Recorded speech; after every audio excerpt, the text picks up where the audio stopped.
आज मैं आपसे डिस्कस करने वाली हूँ कि प्रेगनेंसी कंसीव होने के बाद आपको क्या क्या सिम्टम्स दिखाई देंगे जिससे आप ये कंफर्म कर सको कि आपने प्रेगनेंसी कंसीव कर लिया है। उसके अलावा इम्प्लांटेशन क्या होता है, इम्प्लांटेशन स्पॉटिंग क्या होती है, इम्प्लांटेशन क्रैम्प क्या होता है। उसके अलावा आपको किन किन बातों का ध्यान रखना ज़रूरी होता है, आप अगर कंसीव कर ली है तो आपको क्या करना चाहिए, क्या नहीं करना चाहिए, इन सब के बारे में मैं आज आपसे डिटेल में बात करने वाली हूँ। तो मैं हूँ डॉक्टर आलिया। आपको अगर मेरा वीडियो अच्छा लगे तो प्लीज़ सपोर्ट ज़रूर कीजिए, मेरे वीडियो को शेयर कीजिए, लाइक कीजिए, सब्सक्राइब कीजिए मेरे चैनल को। तो मैं शुरू करती हूँ इम्प्लांटेशन से। इम्प्लांटेशन क्या होता है? तो इम्प्लांटेशन जब आपका एग और हस्बैंड का स्पर्म फर्टिलाइज होता है तो ये एक एम्ब्रियो बना लेता है और ये एम्ब्रियो आपके फैलोपियन ट्यूब से ट्रैवल करते हुए आपके यूट्रस में जाता है और यूट्रस में जाने के बाद ये यूट्रस के वॉल से चिपकता है। जैसे मान लीजिए कि आप एक पौधा खरीदती हैं और आप उसको इम्प्लांट करने के लिए, लगाने के लिए एक गड्ढा बनाती हैं और उस गड्ढे में डालने के बाद फिर वो पौधा ग्रो करता है। तो उसी तरह इसका प्रोसेस है कि जब ये आपके यूट्रस में जाता है तो यूट्रस के वॉल में एक छोटा सा गड्ढा करता है और फिर वो उससे चिपकता है तो जाके आपका बेबी ग्रो होना शुरू होता है। तो जब इम्प्लांटेशन हो रहा होता है, जब ये इससे चिपकेगा तो आपको माइनर क्रैम्प फील होगा। क्रैम्प आपके सेंटर में हो सकता है या आपके निचले हिस्से में हो सकता है। किसी किसी को क्या होता है कि सेंटर में होता है और किसी को निचले हिस्से में होता है। सेंटर में उन लोगों को होता है जिसे बच्चा यूट्रस के ऊपरी हिस्से में चिपकता है, जिसको हम फंडस बोलते हैं। अगर फंडस से चिपकेगा तो क्रैम्प आपको सेंटर में फील होगा और अगर लेटरल वॉल से चिपकता है तो आपको पेन निचले हिस्से में फील होगा। तो इसके लिए आपको टेंशन नहीं लेना है। उसके अलावा कई लोग बहुत कंसर्न होते हैं कि मैडम मुझे इम्प्लांटेशन क्रैम्प या इम्प्लांटेशन स्पॉटिंग नहीं हुई है। तो ज़रूरी नहीं है कि 100% में इम्प्लांटेशन क्रैम्प और इम्प्लांटेशन स्पॉटिंग हो ही। 50% में इम्प्लांटेशन क्रैम्प और स्पॉटिंग होती है और 50% में नहीं होती है। तो इसके लिए भी आपको वरी नहीं होना है, ये नॉर्मल फिनोमिना होता है हमारे बॉडी का। इस क्रैम्प के लिए आप भूल से भी कोई भी पेन किलर आप नहीं लेंगी। पेन किलर आइबुप्रोफेन हो या फिर मेफ्टाल हो या फिर साइक्लोपाम हो, आप कोई भी मेडिसिन नहीं लेंगी। मेडिसिन लेने से आपके मिसकैरेज के चांसेस बढ़ जाते हैं, तो इसलिए आप इस पेन के लिए मेडिसिन नहीं लें। दूसरा क्या है, इम्प्लांटेशन स्पॉटिंग। इम्प्लांटेशन स्पॉटिंग में क्या होता है कि जब वो यूट्रस के वॉल से चिपक रहा होता है, कोई भी चीज़ ऐसे जाके यूट्रस के वॉल से चिपकेगी, वहाँ पे ये गड्ढा होगा तो क्या होगा कि इसमें जब चिपकने के बाद वहाँ से थोड़ी बहुत स्पॉटिंग होना शुरू होता है। उसकी लाइनिंग की शेडिंग है वहाँ उस जगह की होती है जिसकी वजह से आपको स्पॉटिंग होगा। वो स्पॉटिंग लाइट पिंकिश कलर का होगा जो कि आपको थोड़ी बहुत होने के बाद वो बंद हो जाएगा। तो इसके लिए आपको घबराना नहीं है। तो मेंस्ट्रुअल क्रैम्प और इम्प्लांटेशन क्रैम्प आप डिफ्रेंशिएट इजीली कर सकती हैं।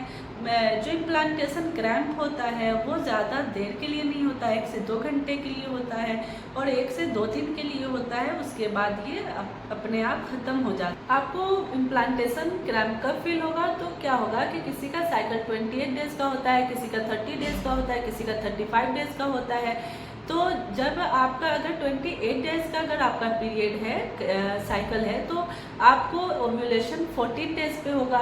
ओव्यूलेशन 14 डेज़ पे होने के बाद आपका वो जो क्रैम्प है वो 20 से 26 डेज़ को आपको वो क्रैम्प फील होगा।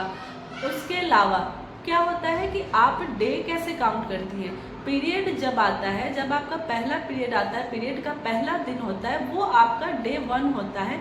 आप वहाँ से डे काउंट करती हैं। Period cycle first day period के मेंस्ट्रुएशन के फर्स्ट डे से काउंट होता है। कई बार कई लेडीज़ क्या गलती करती है कि जैसे पीरियड ख़त्म होता है तब वो अपना डे काउंट करना शुरू करती है, वो गलत होता है। जिस दिन आपका पीरियड शुरू हुआ वो आपका डे 1 होता है और वहीं से साइकिल काउंट होता है। तो 14 डेज़ पे आपका ओव्यूलेशन होगा और 20 से लेके 26 डेज़ पे आपका वो क्रैम्प फील होगा। वही अगर आपका साइकिल 30 डेज़ का है तो आपको पेन 22 से लेके 28 डे तक आपको फील हो सकता है। और अगर आपका साइकिल 35 डेज का है तो ये क्रैम्प आपको 27 से लेके 33rd डे तक आपको फील होगा, क्योंकि यह दर्द ओव्यूलेशन के 6 से 12 दिन के बाद होता है। इसके अलावा और कौन कौन से सिम्टम्स हैं जो आपको दिखाई देंगे, जैसे कि आपका ब्रेस्ट पेन होना, थकान लगना, आपको पूरे दिन थकान लगेगा, आपका एनर्जी लेवल डाउन रहता है। उसके अलावा आपको फीवरिश फील होना, आपके बॉडी का टेम्परेचर बढ़ जाता है। क्या होता है कि जब बेबी इम्प्लांट होता है तो बहुत सारे हार्मोन हमारे एक्टिव होते हैं, प्रोजेस्टेरॉन के, एससीजी हार्मोन, ये हार्मोन हमारे बॉडी में बनना शुरू होता है, जिसकी वजह से आपको अपना टेम्परेचर फीवरिश फील होना शुरू होगा। कई पेशेंट में क्या होता है, बहुत अर्ली नोजिया के सिम्टम्स आने लगते हैं और बहुत सारे में 1 महीने के बाद आता है, तो आपको नोजिया के सिम्टम्स होंगे। वोमिटिंग इसमें बहुत कम होती है, लेकिन नोजिया बहुत ज़्यादा फील होता है और किसी किसी में वोमिटिंग की भी टेंडेंसी बहुत ज़्यादा होती है।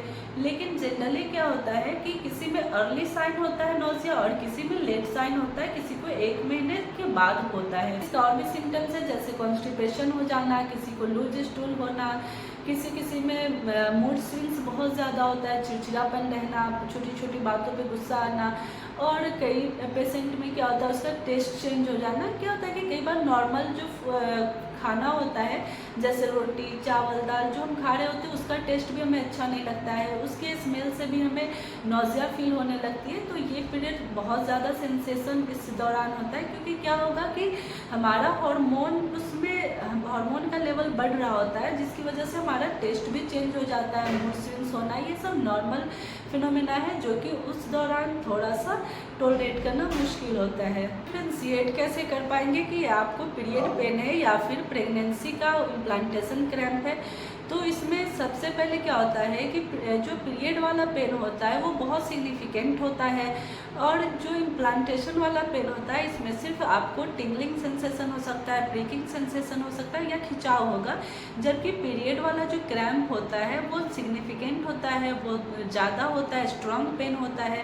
जैसे कि आपको पीरियड अगर हर महीने आता है तो आपको वो एक्सपीरियंस होगा, क्योंकि पीरियड पेन थोड़ा स्ट्रॉन्ग ज़्यादा होता है in compare to implantation cramp. Implantation में सिर्फ आपको वही टिंगलिंग या फिर आपको खिंचाव महसूस हो सकता है। इसके अलावा क्या है कि पीरियड वाला जो स्पॉटिंग होता है, शुरू में जो स्पॉटिंग होती है, और इम्प्लांटेशन वाला स्पॉटिंग होता है। इम्प्लांटेशन में क्या है कि एकदम लाइट स्पॉटिंग होगा या फिर पिंकिश डिस्चार्ज होगा, जबकि आपका पीरियड वाला जो स्पॉटिंग होता है वो रेड होता है, और फिर अगर एक दिन स्पॉटिंग हुआ तो अगले दिन से आपको पीरियड हैवी ब्लड आना शुरू हो जाता है, जबकि इम्प्लांटेशन में ऐसा नहीं होता है। इसके अलावा भी और सारे सिम्टम्स है, जैसे मूड स्विंग होना, थकान महसूस होना, फीवरिश फील होना, ब्रेस्ट पेन होना, ये सब नोजिया होना। तो ये सब सिम्टम्स है जो आपका ये कंफर्म करेगा कि ये प्रेगनेंसी वाला सिम्टम्स है। जबकि अगर ब्रेस्ट पेन आपको पहले से हो रहा होता है तो आपकी पीरियड आते हैं तो उस टाइम वो पेन चला जाता है। तो ये सब आपको जानना इसलिए ज़रूरी था कि अगर आप प्रेगनेंसी प्लान कर रही हैं या आप कंसीव कर गई हैं तो किन किन बातों का आपको ध्यान रखना चाहिए। अगर आप कंसीव कर गई हैं तो आपको सबसे पहले भारी वजन नहीं उठाना है, फिजिकल एक्टिविटी आपको चेंज करनी होगी, आपको खाने पीने डाइट में चेंजेस लाना होगा, जैसे कि पाइनएप्पल है, पपाया है, ये आपको अवॉइड करना होगा। इसके अलावा अगर आप ट्रैवलिंग कर रही हैं तो आपको जर्क नहीं लगना चाहिए। इसके अलावा आपको अपने कुछ ऐसे काम है जो आपको लिमिटेड करना होगा। तो ये सब चीज़ें आपको जानना एक सेफ प्रेगनेंसी के लिए ज़रूरी है। इसके अलावा अगर होता है, कोल्ड होता है, तो फिर आप उस टाइम में आपकी प्रेगनेंसी में कौन सी सेफ मेडिसिन है ये आप ले पाएंगी। तो इसलिए ये आपको जानना बहुत ज़रूरी है कि आपने कंसीव किया है या नहीं किया है। होप आपको ये जानकारी अच्छी लगी हो। अगर अच्छी लगी हो तो इसे ज़्यादा से ज़्यादा शेयर कीजिए, लाइक कीजिए, सब्सक्राइब कीजिए, ताकि फिर मैं इस टॉपिक पे इससे रिलेटेड और भी बहुत सारे वीडियो बना सकूं। क्योंकि क्या होता है ना कि थोड़ा मोटिवेशन मिल जाता है अगर आप लोग सपोर्ट कर देती हैं तो।